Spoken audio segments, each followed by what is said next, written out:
Hello all, നമ്മൾ ഇനി അടുത്ത കാണാൻ പോകുന്നതെന്ന് പറഞ്ഞാൽ നമ്മുടെ ലാസ്റ്റ് ടോപ്പിക്കാണ് general principles of periodontal surgery. അപ്പൊ നമ്മൾ പെരിഡോണ്ടൽ സർജിക്കൽ പ്രൊസീജിയേഴ്സിനെ കുറിച്ചൊക്കെ കുറെ കണ്ടിട്ടുണ്ടായിരുന്നു ക്ലാസ്സസിൽ. അപ്പൊ ഇനി കുറച്ച് ജനറൽ പ്രിൻസിപ്പിൾസ് ഉണ്ട് നമ്മൾ സർജറി ചെയ്യുമ്പോൾ ഫോളോ ചെയ്യേണ്ടത്. അതെന്തൊക്കെയാണെന്ന് നോക്കാം. ഓക്കെ, അപ്പോൾ ആദ്യമായിട്ട് നമ്മൾ എന്തിനാണ് ഒരു പെരിഡോണ്ടൽ സർജറി ചെയ്യുന്നത്? ലോങ് ടേം ആയിട്ട് നമ്മളെ പെരിഡോണ്ടൽ ഹെൽത്ത് മെയിൻറ്റെയിൻ ചെയ്യാൻ വേണ്ടിയിട്ടാണ്, അല്ലെ? അതായത് നമുക്ക് മെയിൻ ആയിട്ട് ആക്സസിബിലിറ്റി കിട്ടണം. ഡീപ് പോക്കറ്റ്സ് ഒക്കെ ഉണ്ടെങ്കിൽ നമുക്ക് അവിടെ ക്ലീൻ ചെയ്യാനുള്ള ആക്സസ് ക്രിയേറ്റ് ചെയ്ത് എടുക്കുക എന്നുള്ളതാണ് ഇതിന്റെ ഒരു മെയിൻ ഒബ്ജക്റ്റീവ് എന്ന് പറയുന്നത്. അപ്പൊ എവിടെയൊക്കെയാണ് നമ്മൾ ഈ പെരിഡോണ്ടൽ സർജറി ചെയ്യുന്നതെന്ന് വെച്ചാൽ, നമുക്ക് ഒരു ഗ്രേഡ് 2 ഗ്രേഡ് 3 ഫർക്കേഷൻ ഉള്ളിടത്ത്, ഡീപ് പോക്കറ്റ്സ് ഉള്ളിടത്ത്, അതായത് ഇനാക്സസിബിൾ ഏരിയാസ് ഉള്ളിടത്ത്, പിന്നെ ഇറഗുലർ ആയിട്ടുള്ള ബോണി കോണ്ടൂഴ്സ് ഉള്ളിടത്ത്, മ്യൂക്കോജിഞ്ചൈവൽ പ്രോബ്ലംസ് ഉള്ള ആളുകളിൽ, പിന്നെ മോഡറേറ്റ് ടു ഡീപ് പോക്കറ്റ്സിൽ പെർസിസ്റ്റന്റ് ആയിട്ട് ഇൻഫ്ലമേഷൻ ഉണ്ട്, അതായത് ഇൻഫ്ലമേഷൻ മാറുന്നില്ല എന്നുള്ള കേസസിലുമാണ് നമ്മൾ ചെയ്യുന്നത്. എന്നാൽ വളരെ ഏജ് കൂടി അഡ്വാൻസ്ഡ് ഏജ് ഉള്ളവർക്ക്, പിന്നെ ഒരു നല്ല രീതിയിൽ സബ്ജിഞ്ചൈവൽ സ്കെയിലിംഗ് റൂട്ട് പ്ലാനിങ് ചെയ്ത് കഴിഞ്ഞാൽ അവരുടെ ഇൻഫെക്ഷൻ മാറും എന്നുള്ള സിറ്റുവേഷനുകളിൽ, പിന്നെ പേഷ്യന്റിന്റെ മോട്ടിവേഷൻ വളരെയധികം കുറവായിട്ടുള്ള കേസുകളിൽ, ഇൻഫെക്ഷൻ ഉള്ള സമയത്ത്, പിന്നെ പ്രോഗ്നോസിസ് വളരെ പുവർ ആയിട്ടുള്ള പല്ലുകൾ, അതായത് അത് എന്ത് ട്രീറ്റ് ചെയ്താലും ഇളകി പോകുന്നുള്ള ഒരു സ്റ്റേജ് ഉള്ള പല്ലുകളിൽ, പിന്നെ സിസ്റ്റമിക് ഡിസീസ്, അതായത് ഇപ്പൊ ഹാർട്ട് അസുഖമോ എന്തെങ്കിലും കാർസിനോമ അസുഖങ്ങളുള്ളവർക്ക്, ലിവർ ഡിസീസ് ഉള്ളവർക്ക്, അൺകൺട്രോൾഡ് ആയിട്ടുള്ള ഡയബറ്റീസ് ഉള്ളവർക്കൊക്കെ നമുക്ക് ഫിസിഷ്യനുമായിട്ട് കൺസൾട്ട് ചെയ്തിട്ട് മാത്രമേ ഇത് ചെയ്യാൻ പാടുള്ളൂ. അപ്പൊ ഇങ്ങനെയുള്ളവർക്കൊന്നും നമ്മൾ കോൺട്രാ ഇൻഡിക്കേറ്റഡ് ആണ്. ഇനി ഈ സർജറിയിൽ ബേസിക് ആയിട്ട് കുറച്ച് അറിഞ്ഞിരിക്കേണ്ട കാര്യങ്ങളുണ്ട്. നമ്മളൊരു സർജറി, ഒരു ഫ്ലാപ്പ് റേസ് ചെയ്ത് കഴിഞ്ഞാൽ ആ ഫ്ലാപ്പിന്റെ ബേസ് എപ്പോഴും ഫ്രീ ജിഞ്ചവൽ മാർജിനേക്കാളും വലുതായിരിക്കണം. രണ്ടാമത്തെ എന്ന് പറഞ്ഞാൽ width, base length of the ഫ്ലാപ്പിനെക്കാളും 2 times കൂടുതലായിരിക്കണം വിഡ്ത്ത് ഓഫ് ദ ബേസ് എന്ന് പറയുന്നത്.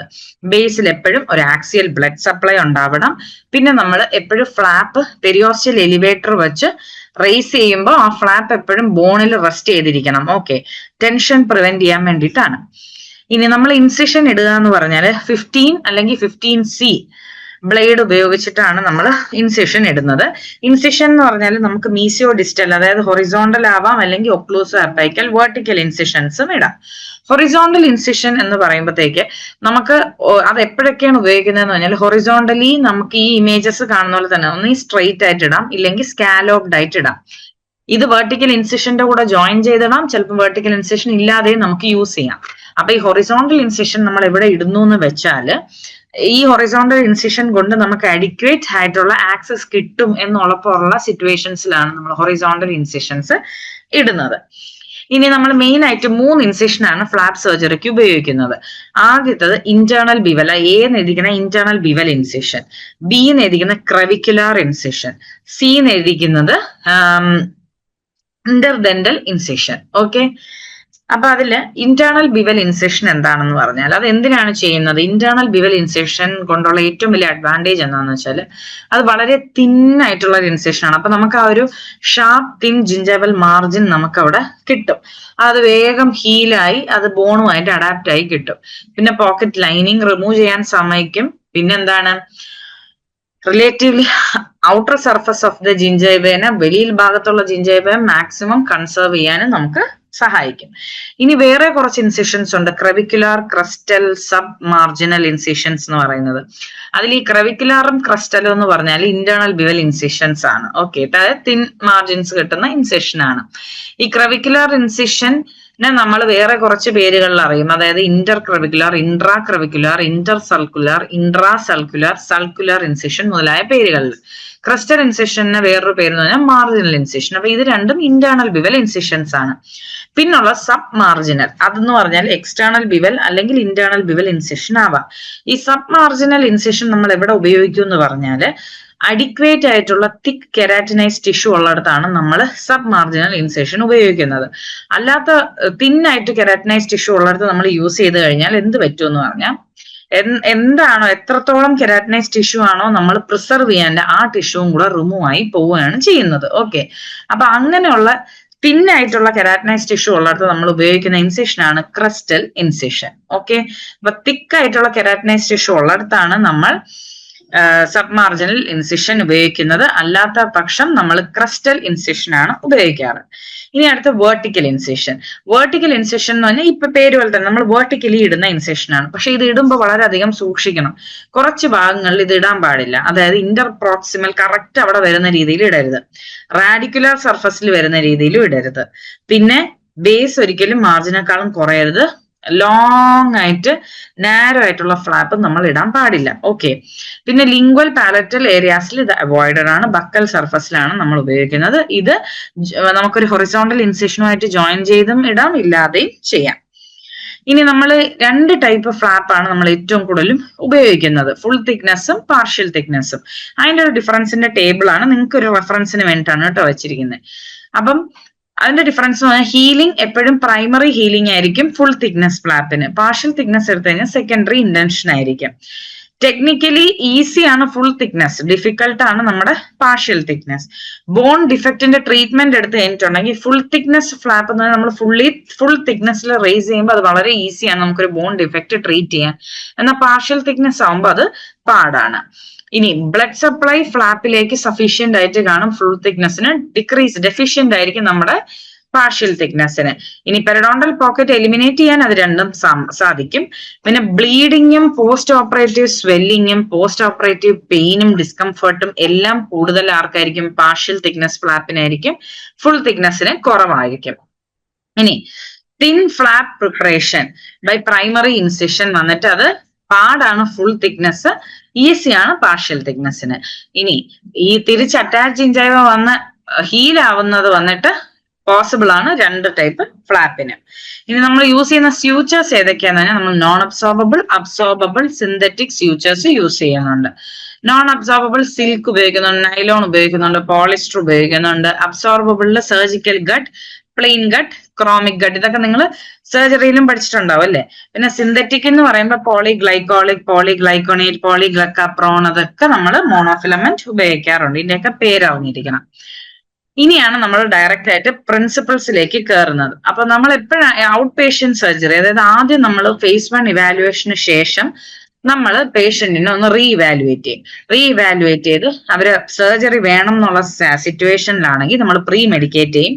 സ്മോക്കിംഗ് സെസേഷൻ പ്രോഗ്രാം ഉണ്ട്, പിന്നെ ഒരു ഇൻഫോംഡ് കൺസെന്റും ഉണ്ട്. പിന്നെ നമുക്ക് എമർജൻസി ആയിട്ട് വേണ്ട എക്യുപ്മെന്റ്സ് ഏതൊക്കെയാണെന്നും എങ്ങനെ ഡിസീസ് ട്രാൻസ്മിഷൻ എങ്ങനെ പ്രിവെന്റ് ചെയ്യാന്നുള്ളതും നമുക്ക് നോക്കാം. അപ്പൊ പേഷ്യന്റ് പ്രിപ്പറേഷൻ, നമ്മൾ phase 1 തെറാപ്പി തറോ ആയിട്ട് സ്കെയിലിംഗ്, റൂട്ട് പ്ലാനിങ് ചെയ്തതിന് ശേഷം നമ്മൾ പേഷ്യന്റിനെ ഇവാലുവേറ്റ് ചെയ്യുമ്പോൾ നമ്മൾ നോക്കണം ആ ലീഷൻസ് എല്ലാം കംപ്ലീറ്റ്ലി പോയിട്ടുണ്ടോ, റൂട്ട് എല്ലാം ക്ലിയർ ആണോ, സബ്സൈഡ് ആയിട്ടുണ്ടോ, ഇല്ല ചില ഏരിയാസിലൊക്കെ ലീഷൻസ് ഇപ്പോഴും ഉണ്ട്, phase 1 തെറാപ്പി കഴിഞ്ഞിട്ടും പോയിട്ടില്ല എന്നുള്ള സിറ്റുവേഷനിലാണെങ്കിൽ നമ്മൾ സർജറി ഇൻഡിക്കേറ്റ് ചെയ്യും. പിന്നെ പേഷ്യന്റിന് മെയിൻ ആയിട്ട് ഈ പേഷ്യന്റ് പ്രിപ്പറേഷൻ ഫേസിൽ എന്താ ചെയ്യണമെന്ന് വെച്ചാൽ പേഷ്യന്റിന് മെയിൻ ആയിട്ട് ഇതാണ് ക്ലിനീഷ്യൻ, ഇതാണ് നിങ്ങളുടെ അസിസ്റ്റന്റ്, ഇതൊക്കെയാണ് നമ്മുടെ ഓഫീസ് എന്നുള്ളത് ഒരു പേഷ്യന്റ് ഒന്ന് ഫെമിലിയർ ആക്കി വെക്കുക. അതുവഴി ഇവരുടെ ഒരു പേടി, ആങ്സൈറ്റി ഇതൊക്കെ ഒന്ന് കുറയാൻ സാധിക്കും. ഓക്കെ. പിന്നെ നമ്മൾ റീഇവാലുവേഷൻ ഫേസിൽ നമ്മൾ ആദ്യം പ്രോബ് ചെയ്ത് നോക്കും, പിന്നെ എല്ലാ ഫൈൻഡിങ്സും നോക്കും. പിന്നെ കുറെ ഫൈൻഡിങ്സ് ഇപ്പോഴും ഉണ്ട് എന്ന് കണ്ടു കഴിഞ്ഞാൽ നമ്മളത് സർജറി ചെയ്യുക തന്നെ വേണം. ഇനി പ്രീ മെഡിക്കേഷൻ എന്ന് പറയുമ്പോൾ നമ്മൾ സർജറിക്ക് തലേ ദിവസം പേഷ്യന്റിന് മരുന്ന് കൊടുക്കണം, സെഡേഷൻ. പേഷ്യന്റ് നല്ലപോലെ ഉറങ്ങണം. ഓക്കെ. ഇനി ഹൈലി ആങ്ഷ്യസ് ആയിട്ടുള്ള പേഷ്യൻസ് ഒക്കെ ആണെങ്കിൽ സർജറിയുടെ അന്ന് രാവിലെയും കൂടെ നമ്മൾ മരുന്ന് കൊടുക്കും. ഏറ്റവും കൂടുതൽ നമ്മൾ കൊടുക്കുന്ന ബെൻസോഡയസെപ്പീൻ ആണ്. പിന്നെ സ്മോക്കിങ്ങിന്റെ കാര്യമാണെങ്കിലോ മിനിമം ഒരു 3-4 ആഴ്ചക്ക് മുന്നേ സ്മോക്കിംഗ് എല്ലാം നിർത്തണം, മസ്റ്റ് ആയിട്ട് നിർത്തണം. ഇനി അത് നിർത്താൻ സാധിക്കില്ല എന്ന് പറയുന്നവർക്കാണെങ്കിൽ നമ്മൾ വേറെ ട്രീറ്റ്മെന്റ്, ഈസ്തെറ്റിക് ട്രീറ്റ്മെന്റോ വല്ല മ്യൂക്കോജിഞ്ചൈവൽ ട്രീറ്റ്മെന്റ്, റീജനറേറ്റീവ് ട്രീറ്റ്മെന്റ് മുതലായത് നമ്മൾ നോക്കണം. ഓക്കെ. ഇനി ഇൻഫോം കൺസെന്റ്, അത് നിങ്ങൾക്ക് അറിയായിരിക്കും. ഒരു എന്ത് തന്നെ സർജിക്കൽ പ്രൊസീജിയർ ചെയ്യാൻ പോയാലും നമ്മൾ പേഷ്യന്റിനെ എപ്പോഴും വേർബലി പറഞ്ഞ് മാത്രമല്ല നമ്മൾ റിട്ടേൺ ആയിട്ട് ഒരു കൺസെന്റ് എടുക്കണം. നമ്മളൊരു പ്രൊസീജിയർ ചെയ്യാൻ പോകുന്നതിനെ ക്ലിയർ ആയിട്ട് എക്സ്പ്ലെയിൻ ചെയ്ത് കൊടുക്കണം. ഇത് എന്താണ് പ്രൊസീജിയർ എന്നും ആ പ്രൊസീജിയറിന്റെ ഗുണങ്ങൾ മാത്രമല്ല പ്രൊസീജിയറിന്റെ ദോഷങ്ങളും കൂടെ പറഞ്ഞു കൊടുക്കണം. ഓക്കെ. പിന്നെ പേഷ്യന്റിന് കംപ്ലീറ്റ്, അതായത് ഇതൊക്കെ ആയിരിക്കും ഔട്ട്കം എന്നുള്ളതും കൂടെ പറഞ്ഞ് അത് വെർബലി മാത്രമല്ല റിട്ടേൺ ആയിട്ട് എഴുതി ഒപ്പിട്ടതിന് ശേഷമാണ് നമ്മളൊരു പ്രൊസീജിയർ സ്റ്റാർട്ട് ചെയ്യുന്നത്. ഇനി എന്തൊക്കെ എമർജൻസി എക്യുപ്മെന്റ്സ് വേണോന്ന് ചോദിച്ചിട്ടുണ്ടെങ്കിൽ ഏറ്റവും കോമൺ ആയിട്ട് നമ്മൾ കണ്ടുവരുന്നതെന്ന് പറഞ്ഞാൽ ഈ ആങ്സൈറ്റിയും പേടിയും കാരണം പേഷ്യൻസ് തല ഇറങ്ങി വീഴും. തല ഇറങ്ങി വീഴുമ്പോൾ നമുക്ക് എന്ത് ചെയ്യണം? അവരൊന്ന് റിസസ്റ്റിക്കേറ്റ് ചെയ്യണം അല്ലെ. ഫസ്റ്റ് ചെയ്യുന്നതെന്ന് പറഞ്ഞാൽ അവര് Trendelenburg position, supine head leg above the head position, അറിയാലോ, ട്രെൻലിൻബർഗ് പൊസിഷനിൽ കിടത്തുക. പിന്നെ അവർക്ക് ഓക്സിജൻ സപ്ലൈ കൊടുക്കുക.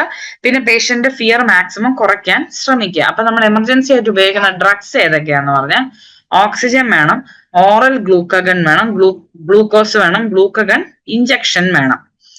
പിന്നെ സാൽബ്യൂട്ടമോൾ ഇൻഹേലർ വേണം, അഡ്രിനാലിൻ IM ഇഞ്ചക്ഷൻ വേണം, മിഡാസോളാം വേണം. അത് ഈ സീഷർ ഒക്കെ ലാസ്റ്റിംഗ് ലോങ് ആണെങ്കിൽ നമുക്ക് മിഡാസോളാം ഇഞ്ചക്ഷൻ വേണം, ആസ്പിറിൻ വേണം, ഗ്ലിസറൈൽ നൈട്രേറ്റ് നമുക്ക് എമർജൻസി ആയിട്ട് വേണം. ഇനി നമ്മൾ എങ്ങനെ ഡിസീസ് ട്രാൻസ്മിഷൻ പ്രിവെന്റ് ചെയ്യാം നമുക്കറിയാം അല്ലെ. അതായത് ഡിസ്പോസിബിൾ ആയിട്ടുള്ള ഗ്ലൗസ്, ഐവെയർ, മാസ്ക് ഇതൊക്കെ ഉപയോഗിക്കാം. ഇനി നമുക്കത് സ്റ്റെറിലൈൽ ചെയ്യാൻ പറ്റാത്ത കുറച്ച് ഓട്ടോക്ലേവ് ചെയ്യാൻ പറ്റാത്ത സാധനങ്ങൾ നമ്മൾ ഉപയോഗിക്കുന്നുണ്ടെങ്കിൽ അതിനെ നമ്മൾ അലുമിനിയം ഫോയിലോ പ്ലാസ്റ്റിക് റാപ്പോ വെച്ച് കവർ ചെയ്യാം. പിന്നെ നമ്മൾ എപ്പോഴും എയറോസോൾ കണ്ടാമിനേഷൻ, ഇപ്പം ഒരു ഇൻഫെക്ഷൻ ഉണ്ടെന്ന് നമ്മൾ സസ്പെക്ട് ചെയ്യുന്ന ഒരാളെ സ്കെയിലിംഗ് റൂട്ട് പ്ലാനിങ് ഒക്കെ ചെയ്യുമ്പോഴത്തേക്ക് മിനിമം, അതായത് വേണം അത്ര അത്യാവശ്യം ഉണ്ടെങ്കിൽ മാത്രമേ നമ്മൾ ചെയ്യാൻ പാടുള്ളൂ. ഓക്കെ. അതുപോലെ തന്നെ സ്പെഷ്യൽ കെയർ നമ്മൾ എപ്പോഴും എടുക്കണം. ഒരു നീഡിലോ ബ്ലേഡോ ഒന്ന് ഡിസ്പോസ് ചെയ്യുമ്പോൾ നമ്മളെ കൈ അതുകൊണ്ട് മുറിയാതിരിക്കാൻ നമ്മൾ മാക്സിമം ശ്രദ്ധിക്കണം. ഇനി അടുത്ത സെഡേഷനും അനസ്തേഷ്യയും. പെയിൻ, എന്തിനാണ് നമ്മൾ അനസ്തേഷ്യ കൊടുക്കുന്നത്? സെഡേറ്റ് ചെയ്യുന്നത്, അവർക്ക് ആ വേദന അറിയാതിരിക്കാൻ. അത് വളരെ ഇമ്പോർട്ടന്റ് ആണ് അല്ലെ. അപ്പൊ നമ്മൾ ബ്ലോക്കും ഇൻഫിൽട്രേഷനും ഒക്കെ കൊടുത്ത് നല്ലപോലെ ലോക്കൽ അനസ്തെറ്റിക് ഉപയോഗിച്ച് അനസ്തെറ്റൈസ്ഡ് ആയതിനു ശേഷമാണ് നമ്മൾ പ്രൊസീജിയർ സ്റ്റാർട്ട് ചെയ്യുന്നത്. ഇഞ്ചക്ഷൻ ഇന്റർഡെന്റൽ പാപ്പിലയിൽ ഡയറക്ട്ലി കൊടുത്താലും വളരെ നല്ലതാണ്. ഇനി ഭയങ്കര ന്യൂറോട്ടിക് പേഷ്യന്റ് അല്ലെ, ഭയങ്കര ആൻസൈറ്റി കാണിക്കുന്നതിന് നമുക്ക് സെഡേറ്റീവ് ഹിപ്നോട്ടിക് ഏജൻസ് നമുക്ക് കൊടുക്കാം. അത് എങ്ങനെ കൊടുക്കാം? നമുക്ക് ഓറലി കൊടുക്കാം, ഇൻഹലേഷൻ വഴി IM അല്ലെങ്കിൽ IV നമുക്ക് കൊടുക്കാൻ പറ്റും. പേഷ്യന്റിന്റെ മെഡിക്കൽ ഹിസ്റ്ററി, ഇമോഷണൽ സ്റ്റാറ്റസ് ഇതെല്ലാം കൺസിഡർ ചെയ്തിട്ടാണ് നമ്മളൊരു സെഡേഷൻ കൊടുക്കുന്നത്. ഏത് ടെക്നീക്കാണ് യൂസ് ചെയ്യുന്നതെന്ന് നോക്കുന്നത്. ഇനി ടിഷ്യൂ മാനേജ്മെന്റ്. ടിഷ്യൂ മാനേജ്മെന്റ് വളരെ സിമ്പിൾ ആണ്. 3 കാര്യങ്ങളാണ് നിങ്ങൾ നോക്കേണ്ടത്. ഒന്ന്, അനാവശ്യമായി ടിഷ്യൂവിന് ട്രോമ വരുത്തരുത്. വളരെ ജെന്റിലും വളരെ കെയർഫുള്ളും ആയിട്ട് വേണം നമ്മൾ ടിഷ്യൂ ട്രീറ്റ് ചെയ്യാൻ. 2, ഷാർപ്പ് ഇൻസ്ട്രുമെന്റ്സ് ഉപയോഗിക്കണം. ഡൾ ഇൻസ്ട്രുമെന്റ് വെച്ച് ഒരു ഭാഗം തന്നെ കട്ട് ചെയ്യാൻ നമ്മൾ ഒരു 5 പ്രാവശ്യം വരയ്ക്കേണ്ടി വരരുത്. ഷാർപ്പ് ഇൻസ്ട്രുമെന്റ്സ് യൂസ് ചെയ്യുക മാക്സിമം. ന്യൂ ഇൻസ്ട്രുമെന്റ്സ് യൂസ് ചെയ്യുക, ഇല്ലെങ്കിൽ സ്റ്റെറൈൽ ആയിട്ടുള്ള ഷാർപ്പനിങ് സ്റ്റോൺസ് അവിടെ ഉണ്ടാവണം. 3 എന്ന് പറഞ്ഞാൽ നമ്മൾ ഏറ്റവും ഇമ്പോർട്ടന്റ് പേഷ്യന്റിനെ എപ്പോഴും ഒബ്സർവ് ചെയ്യാം. ഒരു സർജറി ചെയ്യുമ്പോൾ നമ്മൾ പേഷ്യന്റിന്റെ മുഖം ഒക്കെ നോക്കണം. പേഷ്യന്റ് ലോക്കലാണ് കൊടുത്തിരിക്കുന്നത്. പേഷ്യന്റ് വീക്ക് ആവുന്നുണ്ടോ, വിളറി വെളുക്കുന്നുണ്ടോ, തല കറങ്ങുന്ന പോലെ കാണിക്കുന്നുണ്ടോ, ഇതെല്ലാം നമ്മൾ നോട്ട് ചെയ്യണം. അങ്ങനെ ഒരു കമ്മ്യൂണിക്കേഷൻ വന്നാൽ മാത്രമേ നമുക്ക് ട്രീറ്റ്മെന്റ് സക്സസ്ഫുൾ ആവുള്ളൂ. ഇനി നമ്മൾ സ്കെയിലിംഗ് റൂട്ട് പ്ലാനിങ് നേരത്തെ പറഞ്ഞാണ്. നമ്മൾ ചെയ്യുമ്പോൾ എല്ലാ എക്സ്പോസ്ഡ് റൂട്ട് സർഫസും നല്ല രീതിയിൽ തന്നെ ചെയ്യണം. മെയിൻ ആയിട്ട് ഇത് ചെയ്യുന്ന എന്തിനാണ്? നമുക്ക് ആക്സസ് കിട്ടാൻ വേണ്ടിയിട്ടാണ് സ്കെയിലിംഗ് റൂട്ട് പ്ലാനിങ്ങിന്റെ സമയത്ത്. നെക്സ്റ്റ് എന്ന് പറഞ്ഞാൽ ഹീമോസ്റ്റാസിസ്. നമ്മളൊരു സർജറി ചെയ്യുമ്പോൾ ഹീമോസ്റ്റാസിസ് വളരെ ഇമ്പോർട്ടന്റ് ആണ്. എന്താണെന്ന് വെച്ചാൽ ബ്ലഡ് വന്നുകൊണ്ടിരിക്കുമ്പോൾ നമുക്കൊന്നും കാണാൻ പറ്റില്ല.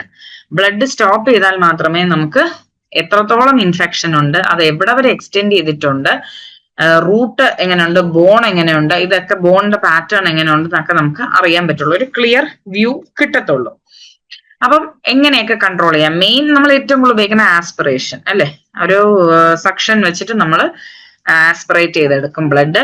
രണ്ടാമത്തെ നമുക്ക് ചെയ്യാൻ പറ്റുന്ന വെച്ചാൽ ഈ ബ്ലഡ് എങ്ങനെയാണ് വരുന്നതെന്ന് പറഞ്ഞാൽ ആർട്ടീരിയോൾസ്, വെന്യൂൾസ് ഇതൊക്കെ കട്ടാവുമ്പോൾ, കാപ്പിലറീസ് ഒക്കെ കട്ടാവുമ്പോഴാണ് ബ്ലീഡിങ് വരുന്നത്.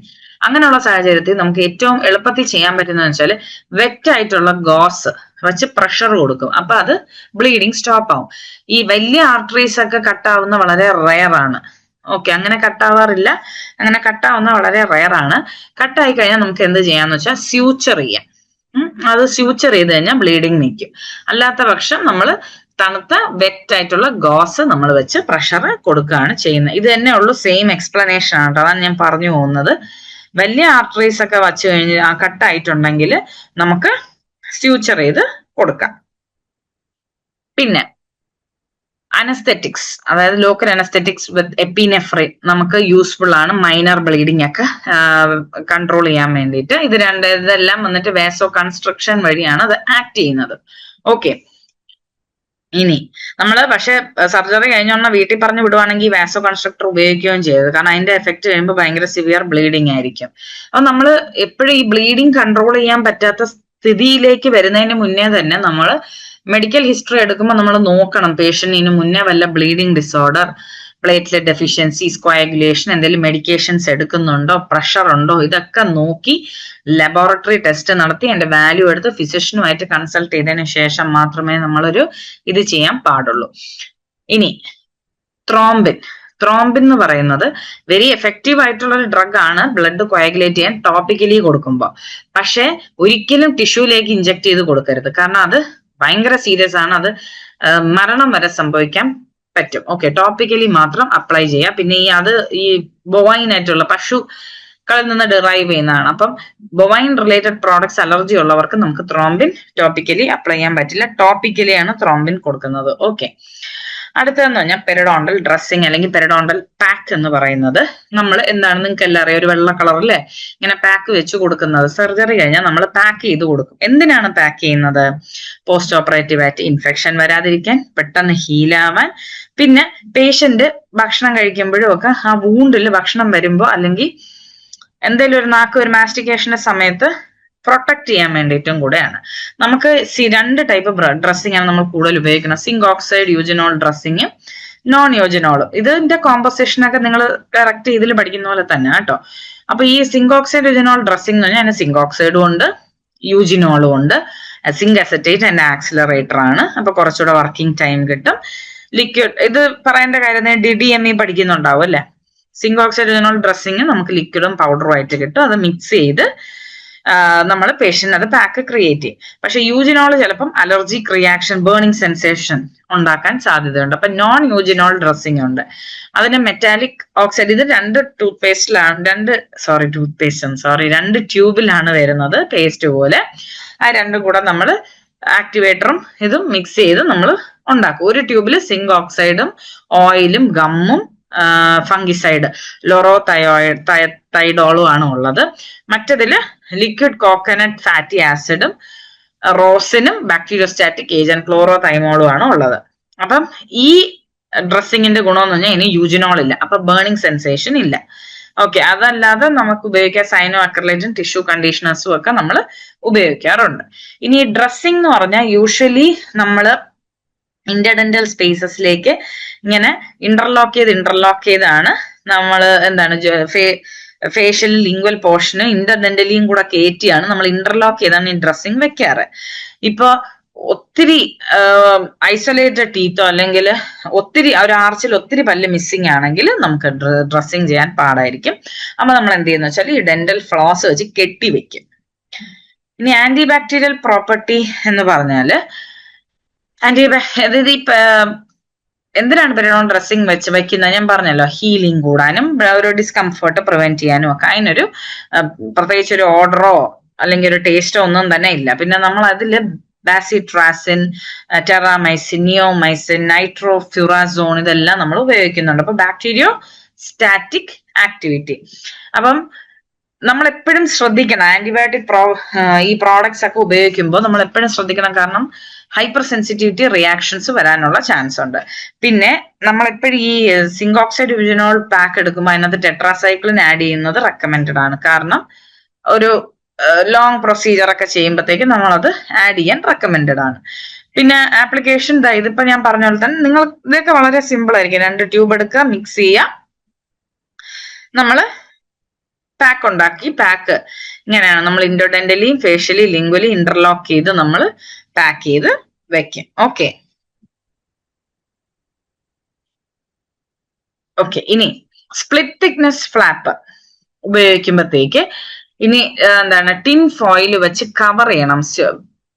ഫ്യൂച്ചറിനെ പ്രൊട്ടക്ട് ചെയ്യാൻ വേണ്ടിയിട്ട് ടിൻ ഫോയിൽ വെച്ച് കവർ ചെയ്തതിന് ശേഷം അതിന്റെ പുറത്തൂടെയാണ് നമ്മൾ എന്ത് വെക്കുന്നത്, പെരിയോ പാക്ക് വെക്കുന്നത്. ഈ ഡ്രസ്സിംഗ് എന്ന് പറഞ്ഞാൽ ഒരിക്കലും ഓവർ എക്സ്റ്റെൻഡഡ് ആവരുത്. ജിഞ്ചൈവേർ അവിടെ വരെ നിൽക്കണം. ഓവർ എക്സ്റ്റെൻഡ് ചെയ്ത് അണ്ടർലൈൻ മ്യൂക്കോസയിലോട്ടൊന്നും പോയി ഇറിറ്റേഷൻ വരുത്തരുത്.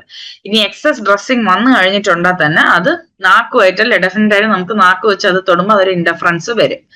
ഓക്കെ, ഇനി എപ്പോഴും ഇത് ഡ്രസ്സിംഗ് വെക്കുമ്പോൾ ഡെന്റിസ്റ്റ് എന്താ ചെയ്യേണ്ട, ഓപ്പറേറ്റർ പേഷ്യന്റിനോട് നാക്ക് വെളിയിലോട്ട് രണ്ട് സൈഡിലോട്ടും വെക്കാൻ പറയണം.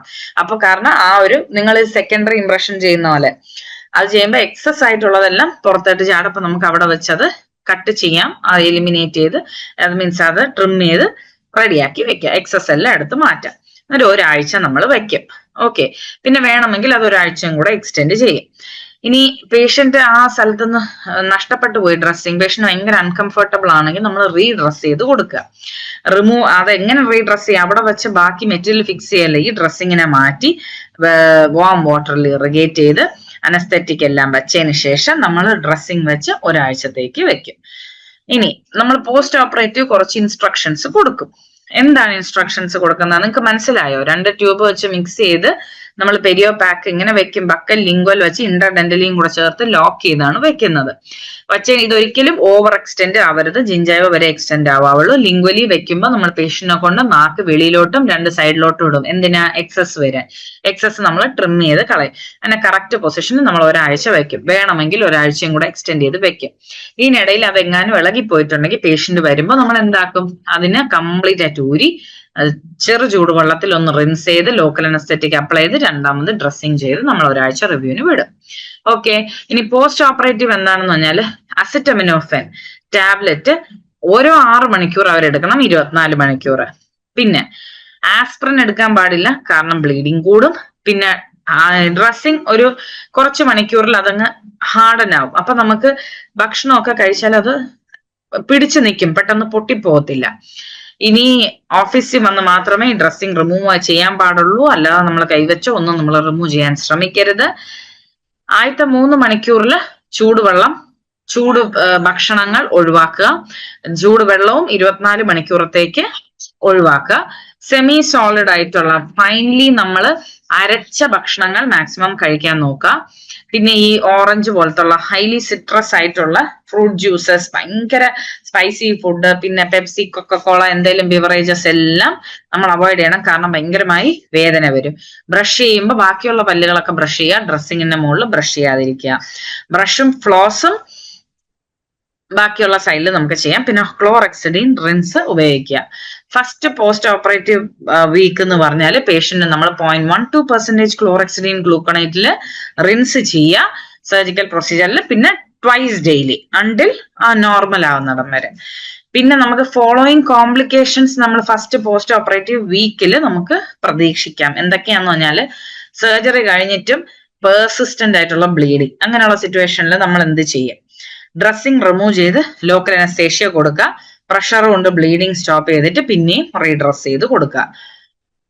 സെൻസിറ്റിവിറ്റി ടു പെർക്കഷൻ, അതെന്ന് പറഞ്ഞാൽ ചിലപ്പോൾ അവിടെ എന്തെങ്കിലും ഒരു എക്സിസ്റ്റിംഗ് ഇൻഫ്ലമേഷനോ ഇൻഫെക്ഷനോ എന്തെങ്കിലും കാണുമായിരിക്കും. അങ്ങനെയാണെങ്കിൽ നമ്മൾ ഡ്രസ്സിങ് ഊരി ഒന്നുകൂടെ നമ്മൾ ആ ഏരിയ ഒന്ന് ഇറിഗേറ്റ് ചെയ്ത് വേണമെങ്കിൽ ഒന്ന് ഇൻസൈസ് ചെയ്ത് ഒന്ന് ഡ്രെയിനേജ് ചെയ്ത് കളയോ എന്തെങ്കിലും ചെയ്യും. എന്നിട്ട് ഒക്ലൂഷൻ റിലീവ് ചെയ്തിട്ട് നമ്മൾ കൊടുക്കാം. ചിലപ്പോൾ ഈ എക്സസീവ് ആയിട്ട് കൂടുതൽ ഡ്രസ് ഇങ്ങനെ പാക്ക് ചെയ്ത് വെക്കുന്നത് കൊണ്ടും നമുക്ക് സെൻസിറ്റിവിറ്റി ടു പെർക്കഷൻ വരാം. ഒക്ലൂഷൻ എപ്പോഴും റിലീവ്ഡ് ആയിരിക്കണം. ഓക്കെ, പിന്നെ സ്വെല്ലിങ്. അപ്പൊ ആദ്യത്തെ 2 പോസ്റ്റ് ഓപ്പറേറ്റീവ് ഡേയ്സിൽ പേഷ്യന്റ് ഒരു സോഫ്റ്റ് ആയിട്ട് പെയിൻലെസ് സ്വെല്ലിങ് കാണും. ഓക്കെ, ലിംഫ് നോഡ് എൻലാർജ്മെന്റ് വരാം, ടെമ്പറേച്ചർ കൂടാം. അതെന്ന് വെച്ചാല് സർജറി നടന്ന സ്ഥലത്ത് ഒരു ഇൻഫ്ലമേറ്ററി ചേഞ്ച് കാരണം മാത്രമാണ്. ഓക്കെ, അത് 4 ദിവസം കൊണ്ട് അത് കംപ്ലീറ്റ്ലി മാറും. അതിന് നമ്മൾ പോസ്റ്റ് ഓപ്പറേറ്റീവ് ഡ്രസ്സിങ് മാറ്റേണ്ട കാര്യമില്ല. പക്ഷെ ഈ സ്വെല്ലിങ് അങ്ങനെ നിൽക്കുവാണ്, അതിന്റെ കൂട്ടത്തിൽ ഭയങ്കര പെയിനും കൂടെ ആണെങ്കിൽ നമ്മൾ അമോക്സ് എടുക്കണം. ഓരോ 8 മണിക്കൂർ ഒരാഴ്ച നമ്മൾ എടുക്കണം. ഓക്കെ, പിന്നെ മോയിസ്റ്റ് ഹീറ്റ് അപ്ലൈ ചെയ്യുകയും വേണം. അടുത്തതെന്ന് പറഞ്ഞാല് സ്വെല്ലിങ് നമ്മൾ പറഞ്ഞല്ലോ. ഇനി അടുത്ത ഫീലിംഗ് ഓഫ് വീക്ക്നെസ്, അത് ഭയങ്കര ഡേഞ്ചർ ആണ് കേട്ടോ. അതായത് ഒരു ഭയങ്കര വീക്ക്നെസ് തോന്നുന്ന ഒരു 24 മണിക്കൂറിൽ നിന്ന് കണ്ടു കഴിഞ്ഞാൽ അതിന്റെ അർത്ഥം അവിടെ എന്തോ ഒരു ബാക്ടീരിയമ ഇൻഫെക്ഷൻ വന്നു എന്നുള്ളതാണ്. അപ്പൊ നമ്മൾ 500 മില്ലിഗ്രാം അമോക്സിലിൻ ഓരോ 8 മണിക്കൂർ വെച്ച് കൊടുക്കുക. അത് അടുത്ത പ്രൊസീജിയർ ചെയ്യുന്നതിന് 24 മണിക്കൂർ മുന്നേ തൊട്ട് ചെയ്തിട്ട് 5 ദിവസം പോസ്റ്റ് ഓപ്പറേറ്റീവ്ലി നമ്മൾ ചെയ്യണം.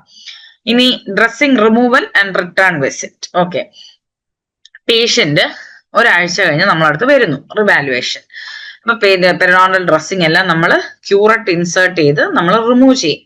ഓക്കെ, ഇപ്പൊ അത് കുറച്ചൊരു പ്രഷർ കൊടുത്ത് നമ്മൾ ക്യൂററ്റ് ഇൻസേർട്ട് ചെയ്ത് റിമൂവ് ചെയ്യും. അപ്പൊ ഈ ഇന്റർപ്രോക്സിമലി കയറ്റി നമ്മൾ പറഞ്ഞല്ലോ ഇന്റർലോക്ക് ചെയ്ത് വെച്ചിരിക്കുന്നത്, അതും എല്ലാം നമ്മൾ ക്യൂററ്റ് വെച്ച് റിമൂവ് ചെയ്ത് എൻ്റയർ ഏരിയ നമ്മൾ ഒന്ന് ഇറിഗേറ്റ് ചെയ്ത് വിടും. അങ്ങനെയാണ് നമ്മൾ ചെയ്യാറ്. ക്യൂററ്റ് വെച്ചിട്ടാണ് നമ്മൾ റിമൂവ് ചെയ്യുന്നത്. ഇനി ഡ്രസ്സിങ് റിമൂവലിന്റെ സമയത്ത് നമ്മൾ എന്തൊക്കെ കാണും എന്ന് ചോദിച്ചു കഴിഞ്ഞാൽ, ജിഞ്ചിവെക്ടമി ചെയ്തിട്ടുണ്ടെങ്കിൽ അവിടെ ഒരു ന്യൂ എപ്പിത്തീലിയം ഡെവലപ്പ് ആയിട്ടുണ്ടാവാം. ഓക്കെ, ടിഷ്യൂ നമ്മൾ ഡിസ്റ്റർബ് ചെയ്യാൻ പാടില്ല. ഇപ്പൊ കാൽക്കുലസ് മൊത്തത്തിൽ മാറ്റിയിട്ടില്ല എന്നൊരു സിറ്റുവേഷനിലാണെങ്കിൽ റെഡ് കളറ് ഇങ്ങനെ മുത്തുപോലത്തെ ഗ്രാനുലേഷൻ ടിഷ്യൂസ് അവിടെ കാണും. ഈ ഗ്രാനുലേഷൻ ടിഷ്യൂ ക്യൂററ്റ് വെച്ച് റിമൂവ് ചെയ്ത് കാൽക്കുലസ് കംപ്ലീറ്റ് മാറ്റി റൂട്ടും പ്ലെയിനിങ് നടത്തണം. പിന്നെ റെസിജ്വൽ കാൽക്കുലസ് പോയില്ലെങ്കിൽ ഗ്രാനുലേഷൻ ടിഷ്യൂ പിന്നെയും വരും. ജിഞ്ചവെക്ടമി ചെയ്തിട്ടുണ്ടെങ്കിൽ നമുക്ക് അവിടെ ഒരു ന്യൂ എപ്പിത്തീലിയം ഫോം ആവും. ഫ്ലാപ്പ് ഓപ്പറേഷൻ കഴിഞ്ഞിട്ടാണെങ്കിൽ എപ്പിത്തീലിയസ് ടിഷ്യൂ കാണും, പക്ഷെ അത് ഇറിറ്റേറ്റഡ് എങ്ങാനും ആവണമെങ്കിൽ ഭയങ്കരമായി ബ്ലീഡിങ്ങും സംഭവിക്കും. ഓക്കെ, പിന്നെ facial, lingual, mucosa greyish yellow അല്ലെങ്കിൽ വെള്ള colour granular layer of debris, അത് ഡ്രസ്സിങ്ങിന്റെ അടിയിൽ കൂടെ കയറിയത് കാണാൻ സാധിക്കാം. ഇനി റൂട്ട് സർഫസ് നമ്മൾ തൊട്ടാലോ തെർമൽ ചേഞ്ച് വരുമ്പോഴോ ഭയങ്കരമായിട്ട് സെൻസിറ്റീവും ആവാൻ സാധ്യതയുണ്ട്. അത് ഒരു 4 മുതൽ 6 ആഴ്ച ആകുമ്പോഴത്തേക്ക് അത് മാറുകയും ചെയ്യും. ഓക്കെ, ഇനി റീഡ്രസ്സിങ്. ഒരാഴ്ച കഴിഞ്ഞ് നോക്കുമ്പോൾ ഇങ്ങനെയൊക്കെയാണ് കാണുക. റീഡ്രസ്സിങ് അഡീഷണൽ വീക്ക് കൊടുക്കുന്നത് ഏതൊക്കെ ടൈപ്പ് പേഷ്യൻസിനാണെന്ന് പറഞ്ഞാൽ, പെയിൻ ത്രഷോൾഡ് കുറവുള്ളവർക്ക്, ഓക്കെ, അവർക്ക് ഈ ഡ്രസ്സിങ് ഊരി അൺകംഫർട്ടബിൾ ആയിട്ട് തോന്നുന്നവർക്ക്, പിന്നെ സെൻസിറ്റീവ് റൂട്ട് സർഫസ് ഉള്ളവർക്ക്, ഓപ്പൺ വൂണ്ട് അതായത് ഫ്ലാപ്പ് എഡ്ജസ് നെക്രോസ്ഡ് ആയിട്ട് ഓപ്പൺ ആയിട്ട് വൂണ്ടിരിക്കുന്നവർക്ക് നമുക്ക് ഒന്നുകൂടെ റീഡ്രസ്സിങ് ചെയ്ത് വിടാം. ഇനി അടുത്തതെന്ന് പറഞ്ഞാൽ നമുക്ക് ചില കേസസിൽ സർജറി കഴിയുമ്പോൾ ഉടനെ നമുക്ക് ടൂത്ത് ആടാൻ തുടങ്ങും, മൊബൈലായിട്ട് കാണാൻ പറ്റും. അത് എന്തുകൊണ്ടാന്ന് പറഞ്ഞാൽ ഈ പെരിഡോണ്ടൽ ലിഗമെന്റ് സ്പേസിൽ ഇൻഫ്ലമേഷൻ വന്ന് നീര് കെട്ടിയിട്ടാണ് ഇങ്ങനെ ഒരു ആട്ടം നമുക്ക് തോന്നുന്നത്. അതിന്റെ അർത്ഥം അതൊരു 4 ആഴ്ചയൊക്കെ കഴിയുമ്പോഴത്തേക്ക് ആ ഒരു മൊബിലിറ്റി അങ്ങ് സബ്സൈഡ് ആവും. ഓക്കെ, അപ്പൊ പേഷ്യന്റിനെ നമ്മൾ പറഞ്ഞ് മനസ്സിലാക്കണം, ഈ മൊബിലിറ്റി എന്ന് പറയുന്നത് വളരെ ടെമ്പററി ആണ്, അത് കഴിയുമ്പോൾ അത് മാറും എന്നുള്ളത്. ഇനി പ്രൊസീജിയറുകൾക്കിടയിൽ നമ്മൾ മൗത്തിന് ഒരു കെയർ കൊടുക്കണം. അതെങ്ങനെയാന്ന് പറഞ്ഞാല്, നമ്മൾ പ്ലാക്ക് അല്ലെങ്കിൽ കാൽക്കുലസ് സർജറി കഴിഞ്ഞിട്ടുള്ളത് നമ്മൾ റിമൂവ് ചെയ്യുന്നതും സർജറിക്ക് മുന്നേ റിമൂവ് ചെയ്യുന്നതും ഡിഫറെന്റ് ആണ്. കാരണം ഈ സർജറിക്ക് ശേഷം നമ്മൾ റിമൂവ് ചെയ്യുമ്പോൾ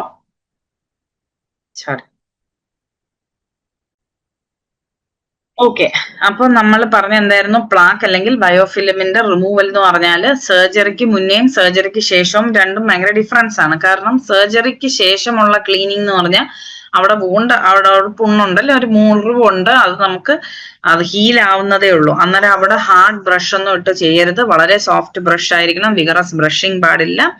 പിന്നെ അവരോട് പറഞ്ഞ് മനസ്സിലാക്കി കൊടുക്കുക, അവർക്ക് ചെറുതായിട്ട് ബ്ലീഡിങ് വരും, പക്ഷെ അതുകൊണ്ട് നിങ്ങൾ പല്ല് ക്ലീൻ ചെയ്യാതിരിക്കരുത്. പക്ഷെ ആ ബ്ലീഡിങ് ഞങ്ങൾക്ക് സബ്സൈഡ് ആവും. ക്ലോറക്സ് റെയിൻ മൗത്ത് വാഷ് ഉപയോഗിക്കുക, സോഫ്റ്റ് ടൂത്ത് ബ്രഷ് ഉപയോഗിക്കുക. ഓക്കെ, അതാണ് പേഷ്യന്റിനെ പറഞ്ഞ് മനസ്സിലാക്കണം. ബ്ലീഡിങ് ഉണ്ടാവും, പക്ഷെ ബ്ലീഡിങ് നോർമൽ ആണ്, അത് ഹീലിംഗ് പ്രോസസ്സിന്റെ ഭാഗമായിട്ട് അത് ഹീലാവുമ്പോൾ അതങ്ങ് നിന്നോളും. അതുകൊണ്ട് നിങ്ങൾ പല്ല് തേക്കാതെ ഇരിക്കരുത്. ഇനി പോസ്റ്റ് ഓപ്പറേറ്റീവ് പെയിൻ എന്ന് പറഞ്ഞാല് നമ്മൾ എപ്പോഴും ആ പ്രിൻസിപ്പിൾസ് എല്ലാം ഫോളോ ചെയ്ത് മിനിമം പെയിൻ ആൻഡ് ഡിസ്കംഫർട്ട് ആയിരിക്കണം പേഷ്യന്റിന്. പക്ഷെ ചില ആളുകൾക്ക് വളരെ പെയിൻ ആയിരിക്കും, സിവിയർ പെയിൻ. അങ്ങനെയുള്ളവർ നമ്മൾ പെയിൻ മാനേജ് ചെയ്യും. പെയിൻ ഏറ്റവും കൂടുതൽ മിക്കവാറും വരുന്ന എപ്പോഴാണെന്ന് അറിയാവോ, പെരിഡോണ്ടൽ ഡ്രസ്സിങ് ഓവർ എക്സ്റ്റെൻഡ് ചെയ്ത് മ്യൂക്കോജിഞ്ചൽ ജംഗ്ഷൻ ഫ്രീനയിലൊക്കെ ഇങ്ങനെ ഇടിച്ചു നിൽക്കുമ്പോഴാണ് ശരിക്കും പെയിൻ കൂടുതലായിട്ട് വരുന്നത്.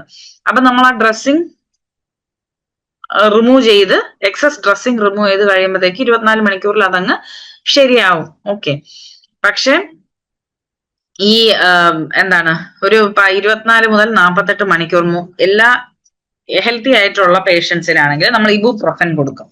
ഓക്കെ, അത് നമുക്ക് ഒരു പെയിൻ കുറയ്ക്കാൻ വളരെ ഹെൽപ്പ് ചെയ്യുന്നതാണ്. ഇനി ഇബുപ്രൊഫൻ കൊടുക്കുമ്പോഴും ഹൈപ്പർ ടെൻഷൻ ഉള്ള പേഷ്യന്റ് ആണെങ്കിൽ നമ്മളത് നോക്കിയിട്ട് വേണം കൊടുക്കാൻ. ഇനി സിവിയർ ആയിട്ട് പോസ്റ്റ് ഓപ്പറേറ്റീവ് പെയിൻ ഉള്ളവർക്ക് അതൊരു എമർജൻസി ഇതിൽ തന്നെ നമ്മൾ നോക്കണം. അവർക്ക് അനസ്തേഷ്യ ഇൻഫിൽട്രേഷൻ കൊടുത്ത് ഡ്രസ്സിങ് മാറി എന്തുകൊണ്ടാണ് അവർക്ക് പെയിൻ എന്നുള്ളത് നമ്മൾ നോക്കണം. ഇൻഫെക്ഷൻ വല്ലതും ആണെങ്കിൽ അതിന് കറക്റ്റ് ആയിട്ട് ആന്റിബയോട്ടിക്സും അനാൽജസിക്സും കൊടുത്ത് നമ്മൾ ട്രീറ്റ് ചെയ്യണം. പിന്നെ നമ്മൾ ഏതൊക്കെയാണ് സർജിക്കൽ ഇൻസ്ട്രുമെന്റ്സ് യൂസ് ചെയ്യുന്നതെന്ന് ചോദിച്ചാൽ, എക്സിഷണൽ ഇൻസിഷണൽ ഇൻസ്ട്രുമെന്റ്സ് ഉണ്ട്, periodontal knives, gingivectomy knife, interdental knife, surgical blade, പിന്നെ surgical curette, sickle, periosteal elevators ഉണ്ട്, സർജിക്കൽ ചിസൽ ഉണ്ട്, സർജിക്കൽ ഫയൽ ഉണ്ട്, സിസേഴ്സ് ഉണ്ട്, ഹീമോസ്റ്റാറ്റിക് ടിഷ്യൂ ഫോർസെപ്സും ഉണ്ട്. നിങ്ങളിത് വായിച്ചു നോക്കണം. നിങ്ങൾ സർജിക്കൽ പ്രൊസീജിയർ ചെയ്യാത്തത് കൊണ്ട് ചിലപ്പോ അത് ഇമാജിനറി ഇതിൽ പഠിക്കേണ്ടി വരും. പക്ഷെ എന്നാലും നിങ്ങൾ വായിച്ചു നോക്കിയത് വളരെ സിമ്പിൾ ആയിട്ടുള്ള കാര്യങ്ങളാണ്. കോമൺ സെൻസ് ഉപയോഗിച്ച് നമുക്ക് എഴുതാൻ പറ്റുന്നതാണ് കേട്ടോ. വായിച്ചു നോക്കുക.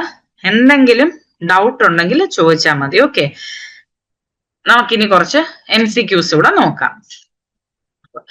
Primary objective of periodontal surgery എന്തിനാണ്? നമ്മൾ ആക്സസ് ഗെയിൻ ചെയ്യുവാണ് അല്ലെ ഡീബ്രൈഡ്മെന്റിന്. Minimum circular epithelium healing time before surgery എത്രയാണ്? 4 ആഴ്ച. ഐഡിയൽ ബ്ലഡ് പ്രഷർ എന്ന് പറഞ്ഞാല് ഏറ്റവും സേഫ് 128 ആണ്. പക്ഷെ ഇവിടത്തെ ആൻസർ ലെസ് ദാൻ 120/80 എന്നാണ്. അപ്പൊ 140/90 millimeter HG എങ്കിലും ഉള്ളവർക്കാണെങ്കിൽ നമ്മൾ എന്ത് ചെയ്യും? ഈ ബ്ലഡ് പ്രഷർ ഉണ്ടെങ്കിൽ നമ്മൾ സേഫ് ആയിട്ട് ചെയ്യും. First step in surgical phase of periodontal therapy എന്ന് പറഞ്ഞാൽ ഫസ്റ്റ് സ്റ്റെപ്പ് എന്ന് പറഞ്ഞാൽ നമ്മൾ എന്താണ് പഠിച്ചത്? അവര് ലോക്കൽ അനസ്തേഷ്യ കൊടുക്കുക എന്നുള്ളതാണ്. ഈ തന്നിരിക്കുന്നതിൽ നിന്ന് സ്കെയിലിംഗ് റൂട്ട് പ്ലാനിങ് ഒക്കെ പ്രീ സർജിക്കൽ ഫേസിലായി. അപ്പൊ ഇൻസിഷൻ ഒക്കെ ഇടുന്നതിന് മുന്നേ നമ്മൾ എന്ത് ചെയ്യും? Local anaesthesia. Basic principle of periodontal surgery according to Goldman എന്താണ്? Access for instrumentation. Healing after surgical flap. Surgical flap കഴിഞ്ഞാൽ പ്രൈമറി. ഫുൾ തിക്നെസ് ആണെങ്കിൽ പ്രൈമറി. അത് സ്പെസിഫിക് ആയിട്ട് ചോദിച്ചിട്ടുണ്ടെങ്കിൽ നിങ്ങൾ അങ്ങനെ തന്നെ എഴുതണം കേട്ടോ. ഫുൾ തിക്നെസ് ആണെങ്കിൽ പ്രൈമറി, പാർഷ്യൽ തിക്നെസ് ആണെങ്കിൽ സെക്കൻഡറി ഇന്റൻഷൻ. പക്ഷെ പ്രൈമറി ഇന്റൻഷൻ ആണ് ഇങ്ങനെ ഒരു ക്വസ്റ്റ്യൻ വന്ന answer. Incision is made at 45 degree. Which incision is made at 45 degree എന്ന് ചോദിച്ചു കഴിഞ്ഞാൽ എക്സ്റ്റേണൽ ബിവൽ ഇൻസിഷൻ ആണ് 45 ഡിഗ്രിയിൽ നമ്മൾ കൊടുക്കുന്നത്. Most common cause of failure in the periodontal surgery എന്താണെന്ന്? കേസ് സെലക്ഷൻ നമ്മൾ തെറ്റുമ്പോഴാണ് ഏറ്റവും കൂടുതലും പെരിയോ സർജറി ഫെയിൽ ആവുന്നത്. Contraindication of periodontal surgery uncontrolled diabetes. Antiseptic of choice for surgical site preparation chlorhexidine. Minimum platelet count എത്ര വേണം? 50,000 എങ്കിലും 60,000 ആണ്. പക്ഷെ 50,000 എങ്കിലും മിനിമം ഉണ്ടെങ്കിലേ നമ്മൾ ചെയ്യുള്ളൂ. മിനിമം എമൗണ്ട് ആണ് ഞാൻ പറഞ്ഞ കേട്ടോ. Which flap preserves the attached gingiva best? Modified Widman flap ആണ് ഏറ്റവും കൂടുതൽ അറ്റാച്ച്ഡ് ജിഞ്ചൈവ പ്രിസർവ് ചെയ്യുന്നത്. Ideal blade for gingivectomy Kirkland knife കേട്ടോ. Main advantage of vertical incisions എന്ന് പറഞ്ഞാൽ ഇംപ്രൂവ്ഡ് ആക്സസ്. എല്ലാ ആക്സസിന് വേണ്ടിയിട്ടാണ്. Basic suture for periodontal flap. എപ്പോഴും നമ്മൾ ഇന്ററപ്റ്റഡ് സ്യൂച്ചർ, കണ്ടിന്യൂസ് സ്യൂച്ചറിനെക്കാളും ഇന്ററപ്റ്റഡ് സ്യൂച്ചേഴ്സ് ആണ് നമ്മൾ കൊടുക്കുക. ഐഡിയൽ സ്യൂച്ചർ റിമൂവൽ ടൈം എന്ന് പറഞ്ഞാൽ നമ്മൾ 1 week ആണ് നമ്മൾ കൊടുക്കുന്നത്. Primary goal for flap adaptation is pocket depth കുറയ്ക്കുക.